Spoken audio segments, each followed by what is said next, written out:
জাতীয় সংসদ দ্বিকক্ষ বিশিষ্ট করার সুপারিশ করবে সংবিধান সংস্কার কমিশন। খসড়া প্রস্তাব অনুসারে জাতীয় সংসদের নিম্নকক্ষে আসন থাকবে 400টি। নির্বাচন হবে বর্তমান পদ্ধতিতে। এর মধ্যে 100 আসন থাকবে নারীদের জন্য সংরক্ষিত, তাদেরকে সরাসরি ভোটে নির্বাচিত হতে হবে। আর উচ্চকক্ষে আসন থাকবে 105টি। নির্বাচন হবে আনুপাতিক পদ্ধতিতে। সংসদের 2 কক্ষ মিলিয়ে মোট আসন হবে 505টি। একই সঙ্গে সাংবিধানিক একনায়কতন্ত্র ঠেকাতে বা এক ব্যক্তির কাছে যাতে ক্ষমতা কুক্ষিগত না হয়ে যায় সে ব্যাপারে বেশ কিছু সুপারিশ করবে কমিশন। ক্ষমতার ভারসাম্য আনতেই এসব সুপারিশ করা হবে। সংবিধান সংস্কার কমিশনের সূত্রে এসব তথ্য জানা গেছে। কমিশন বিদ্যমান সংবিধানের মূলনীতিতেও পরিবর্তন আনার সুপারিশ করবে। সংস্কার প্রস্তাব প্রায় চূড়ান্ত হয়েছে, এখন চলছে শেষ মুহূর্তের কাজ। আগামীকাল বুধবার অন্তর্বর্তী সরকারের প্রধান উপদেষ্টা অধ্যাপক মোহাম্মদ ইউনূসের কাছে প্রতিবেদন জমা দেওয়ার সম্ভাবনা রয়েছে। সংবিধান সংস্কার কমিশনের পাশাপাশি নির্বাচন ব্যবস্থা, দুর্নীতি দমন ও পুলিশ সংস্কার কমিশনও আগামীকাল প্রতিবেদন জমা দেবে বলে গণমাধ্যমে খবর প্রকাশিত হয়েছে।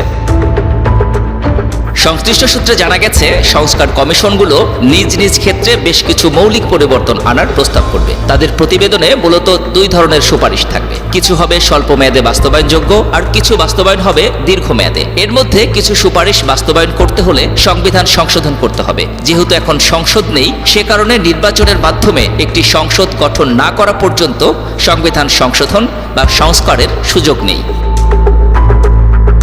কমিশনগুলোর প্রতিবেদন পাওয়ার পর রাজনৈতিক দলগুলোর সঙ্গে সংলাপ শুরু করবে অন্তর্বর্তী সরকার। সংস্কার প্রস্তাব এবং এগুলোর বাস্তবায়ন নিয়ে ঐক্যমত্য হলে সংলাপ থেকে একটি রূপরেখা আসতে পারে। দ্বিকক্ষ সংসদ যেমন হবে, স্বাধীনতার পর থেকেই দেশের পার্লামেন্ট তথা জাতীয় সংসদ এক কক্ষের। বর্তমান সংবিধান অনুযায়ী সংসদে মোট আসন 350টি। এর মধ্যে 50টি আসন নারীদের জন্য সংরক্ষিত। সাধারণ নির্বাচনে পাওয়া আসনের অনুপাতে নারী আসনগুলো বন্টন করা হয়। সংস্কার কমিশনের খসড়া প্রস্তাবে বলা হয়েছে, নিম্নকক্ষের 400টি আসনে নির্বাচন হবে বর্তমানে প্রচলিত পদ্ধতিতে। আর উচ্চকক্ষে মোট 105 আসনের মধ্যে 5টি আসন থাকবে রাষ্ট্রপতির হাতে। তিনি এই 5 আসনে সংসদ সদস্য মনোনয়ন দেবেন। সমাজের পিছিয়ে পড়া বিভিন্ন অংশের প্রতিনিধিত্ব নিশ্চিত করতে রাষ্ট্রপতির কাছে 5টি আসন দেওয়ার প্রস্তাব করা হচ্ছে।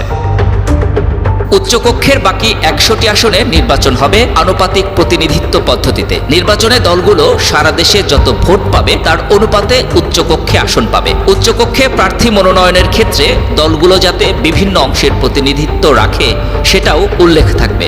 বিএনপি সহ বেশ কিছু রাজনৈতিক দল দ্বিকক্ষ বিশিষ্ট সংসদ চাচ্ছে। বিএনপি সংবিধান সংস্কার কমিশনকে যে 62টি প্রস্তাব লিখিতভাবে দিয়েছিল তাতেও দ্বিকক্ষ বিশিষ্ট সংসদের কথা বলেছে। জাতীয় নাগরিক কমিটিও দ্বিকক্ষ বিশিষ্ট সংসদের প্রস্তাব দিয়েছে। সংবিধান সংস্কার কমিশন ও নির্বাচন ব্যবস্থার সংস্কার কমিশনের মতবিনিময়েও অনেকে দ্বিকক্ষ বিশিষ্ট সংসদ চালুর প্রস্তাব দিয়েছেন।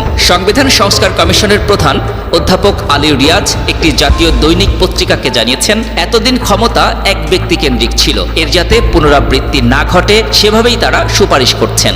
একনায়কতন্ত্র ঠেকানোই তাদের অন্যতম লক্ষ্য। সংবিধান সংস্কার কমিশন সূত্র জানিয়েছে, তাদের সুপারিশের অন্যতম লক্ষ্য হবে 1. গণ অভ্যুত্থানের আকাঙ্ক্ষাকে ধারণ করা, 2. সাংবিধানিক একনায়কতন্ত্র ঠেকাতে ক্ষমতার বিকেন্দ্রীকরণ, 3. একজন ব্যক্তি সর্বোচ্চ কত মেয়াদে প্রধানমন্ত্রী হতে পারবেন তা নির্দিষ্টকরণ, 4. প্রধানমন্ত্রী একই সঙ্গে দলীয় প্রধান ও সংসদ নেতা যাতে না হতে পারেন সেই বিধান রাখা, 5. নির্বাহী বিভাগের জবাবদিহি নিশ্চিত করার ব্যবস্থা করা, 6. নির্বাচনকালীন অন্তর্বর্তী সরকারের বিধান প্রণয়ন করা, 7. প্রধানমন্ত্রী ও রাষ্ট্রপতির মধ্যে ক্ষমতার ভারসাম্য আনা, 8.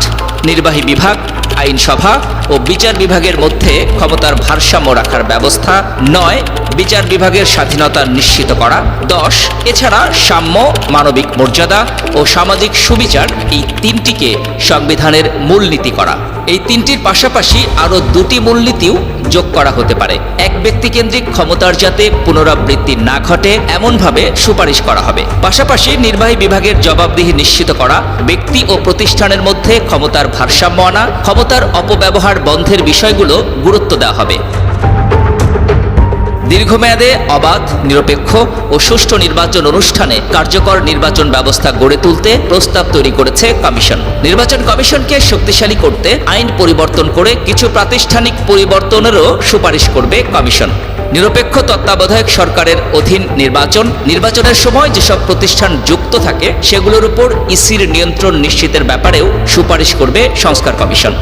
এছাড়াও নির্বাচন বিধিমালায় কিছু পরিবর্তন আনা, প্রধান নির্বাচন কমিশনার ও অন্যান্য নির্বাচন কমিশনার নিয়োগ আইনে সংশোধন, জাতীয় সংসদ নির্বাচন সংক্রান্ত আইন, গণপ্রতিনিধিত্ব আদেশে নির্বাচন কমিশনের ক্ষমতা বাড়ানো এবং নির্বাচন কমিশনকে দায়বদ্ধ করার জায়গা তৈরি, আরপিওতে শাস্তি ও ব্যবস্থা নেয়ার বিধানগুলো কিছু ক্ষেত্রে আরও সুনির্দিষ্ট করা, হলফনামার ছকে পরিবর্তন করে প্রার্থীর বিদেশে সম্পদ থাকলে তার বিবরণ দেওয়া বাধ্যতামূলক করা, হলফনামার তথ্য যাচাই বাধ্যতামূলক করা, না ভোটের বিধান যুক্ত করা, সংরক্ষিত নারী আসনে সরাসরি ভোটের ব্যবস্থা করা, রাজনৈতিক দলের প্রার্থী মনোনয়ন পদ্ধতিতে কিছু পরিবর্তন আনা সহ বেশ কিছু ক্ষেত্রে সুপারিশ করার বিষয়ে গুরুত্ব দিচ্ছে কমিশন।